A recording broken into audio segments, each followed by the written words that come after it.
Now it's time to apply the rib, and we're going to counter wrap the rib. And you won't have to do this, but I got to slip in here with my thumb, cover that up momentarily so I can get it to the other side, because otherwise the camera is in my way and I cannot get that all the way around there. In fact, I just bumped the camera just a second there. I hope it didn't bounce you around too much. And you want to put about 4 or 5 wraps. We prefer 5. Yeah, 5 is the, right now it doesn't say in the recipe, but we're looking for 5 turns is what we would prefer. And I've got 1, 2, 3, 4, 5. So I'll go ahead and bind that off. And then instead of cutting the wire, you can wiggle it back and forth. And if it's fine, that helicoptering of it should make it come off. And it just pop loose. And one of the things I like to do is there's enough wire there to use again later. So I'm going to take a hackle pliers and just put it in the end of those hackle pliers so I can find it. Because I don't know about you, but if I lay it down on the table, I can't find it again. Now notice how he left enough space there to put on his hackle and to put a head on the fly. Now I've already stripped off some fibers there off the stem, so that's ready to go. And per the instructions in the book, we have the dull side and the shiny side. And in the book they ask us to have the fibers facing forward, which means we want the dull side facing forward. And we'll just tie that on. And I want to show you a little trick. I want you to notice that there's no fibers right here. And that, if we don't do that, let me show you what happens. I'll back up. I'll pull on that, tie it down. And what you'll end up with, see how those fibers are back along the shank?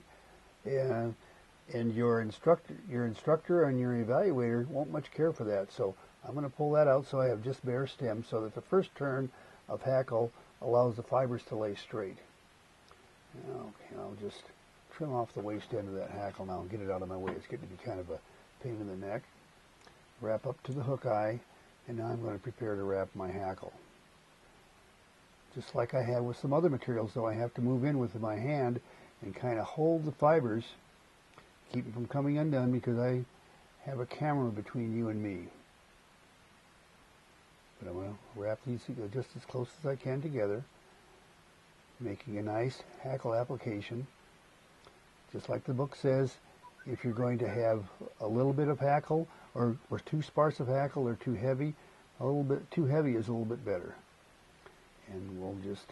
The number of wraps, too, will vary with the quality of hackle you have. Yeah, and we're doing a little bit bigger hook here, too, so you can better see what we're doing, and that's kind of important as well. Now I'm going to pull this and tie it off, hold it up, reach in, and take a couple of turns to anchor that in place. A couple more turns, and a nice way to... I'll pull that back now so you can see what I'm doing, and I'm going to wrap a thread hackle or thread head up against that hackle, pushing it back out of the way. I've got a couple fibers that got away from me, and that's what scissors are for. I'll trim off the waist, dress up my fly, and I'll use a half hitch tool this time to apply a half hitch. Then I'm going to put 2 turns to do a whip finish, and if you prefer a whip finish with a whip finish tool, works fairly well. I'll try to do that without running into my camera. There we go. And there's a whip finish with a whip finish tool, and I'll trim that off. And now it's time to do an evaluation on that fly. Okay, and let's start with the overall appearance and proportions. We're looking to see if the fly generally looks good, and if it's 1/3, 2/3, like it's supposed to be. And that looks to be right on target. Looks good to me. And then consistency. Do all the flies look the same? And since we only tied 1 fly, we can't measure that. Sure. Material selection. Our material selection is right on. We did substitute a color of hackle, but that's just fine, and it says so right in the book. Right in the book, so we're good there. Tail. tail, we're looking to see that it's the right length and to see that it's not pulled down and it's not flared. So you want to check the length on that tail? The tail is, let's verify the length that it's equal to the shank. We'll just use the scissors for a caliper and set that in place. And that's pretty close to the proper length. What else is on the tail? Is it sitting up equally on the top of the hook? Is it all on the top of the hook? No, it's setting slightly to the side towards the camera. Had I given it just one little twist with my fingers, it would have been directly on top, and that will be a demerit right there. Okay, so we got one down so far. Okay. We'll go to the body. All right. We want to check to make sure that you didn't twist the pheasant and that it's all nicely covered and even.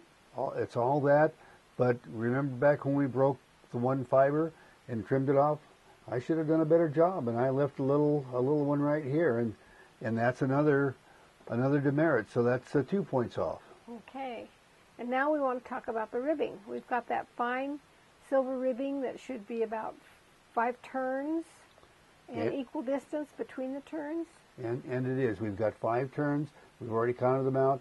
There is one problem with the rib that's going to cause us another demerit. The last turn, right here where I'm pointing, and the hackle, that distance is different than the rest of the turns of the ribbing. So there's another dinger. So we've got, what is that, 3 now? That's 3 now. Okay. Now the hackle, we're looking to make sure you don't have any wild hair sticking out of order on that hackle. Okay, and we do have a problem with the hackle. We've got one fiber here that's, it's marginal whether we would mark off on it or not. Probably it's okay, but it would have been nice if I would have just reached in with the scissors and trimmed that out. It's a marginal thing whether it would be a mark off or not. We'll let it slide for now. And the hackle looks about the right length? The hackle looks the right length, nicely placed. Okay. No gaps between each turn and all that type of stuff. Okay, now the head. What are we looking for on the head of that fly? The head is properly proportioned, which should be about the same size as the width of the hook eye. It is. We shouldn't have any material sticking out, and unfortunately we have a small one sticking out of the head. I think you can see that. Let me pull back, and you can see the fiber sticking up on the head there, and that shouldn't be, and that's going to be a demerit right there. So I've got 4 demerits on this fly. Okay, well that's it then. So we've got, out of 24 possible points, you've got 20 then. Well, then I passed, but I could have had a perfect fly had I made just a couple minor adjustments. Okay.